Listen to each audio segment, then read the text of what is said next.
रसूलुल्लाह सल्लल्लाहु अलैहि वसल्लम ने फरमाया, मिसवाक करो, इसलिए कि मिसवाक मुंह को पाक करने का ज़रिया है और अल्लाह ताला की रज़ामंदी का सबब है। जिब्राईल अलैहिस्सलाम जब भी मेरे पास आए तो उन्होंने मुझे मिसवाक की वसीहत की, यहाँ तक कि मुझे डर हुआ कि कहीं मेरे और मेरी उम्मत के ऊपर इसे फ़र्ज़ ना कर दिया जाए, और अगर ये बात ना होती कि मुझे डर है मैं अपनी उम्मत को मशक्क़त में डाल दूँगा तो उम्मत पर मिसवाक को फ़र्ज़ कर देता। और मैं ख़ुद इस कदर मिसवाक करता हूँ कि मुझे डर होने लगता है कि कहीं मैं अपनी मसूड़ों को न छील डालूँ। आप सल्लल्लाहु अलैहि वसल्लम ने फरमाया,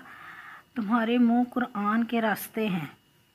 यानी तुम अपने मुँह से कुरान की तिलावत करते हो, लिहाजा इसे मिसवाक के ज़रिए पाक रखा।